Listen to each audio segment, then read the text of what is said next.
Pemerintah Kabupaten Agam, Sumatera Barat menghentikan sementara operasional Dapur Satuan Pelayanan Pemenuhan Gizi (SPPG) di Nagari atau Desa Kampung Tangan pasca puluhan orang mengalami keracunan usai menyantap menu makan bergizi gratis (MBG).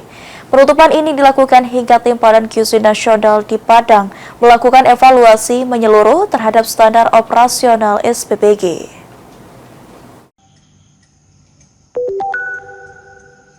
Pemerintah Kabupaten Agam menghentikan sementara operasional Dapur Satuan Pelayanan Pemenuhan Gizi (SPPG) di Nagari atau Desa Kampung Tangah, Kecamatan Lubuk Basung setelah 53 orang mengalami keracunan usai menyantap menu makan bergizi gratis. Bupati Kabupaten Agam Beni Warlis di Kabupaten Agam Kamis 2 Oktober dini hari mengatakan, dapur SPPG tidak boleh beroperasi sampai tim Badan Gizi Nasional di Padang melakukan evaluasi menyeluruh terhadap standar operasional SPPG.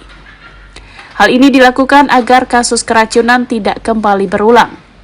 Beni mengatakan pihaknya telah mengirimkan sampel makanan nasi goreng ke Balai Pengawasan Obat dan Makanan di Padang untuk diuji di laboratorium agar penyebab keracunan bisa diketahui. Karena kita sekarang sudah sampai makanannya di bawah lapor, kita mau melihat di mana masalahnya. Jadi sudah kita semuanya, tapi kita ingin masalah. Mudah-mudahan ini menjadi pelajaran dan terulang lagi untuk Kabupaten Agam pada khususnya dari Sumatera Barat kepada ini yang pertama di Sumatera Barat. Jadi orang itu siswa, ada guru, dan baik juga orang tua. Karena kita yang mau makanan pulang bersama orang tuanya tunjukkan. Seluruh biaya perawatan dan pengobatan para korban ditanggung sepenuhnya oleh pemerintah kabupaten.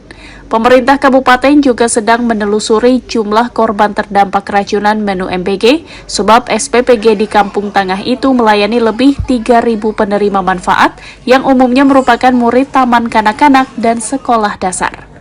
Dari Kabupaten Agam, Sumatera Barat, Fandi Ogari, Atlas Maulana, Kantor Berita Antara mewartakan.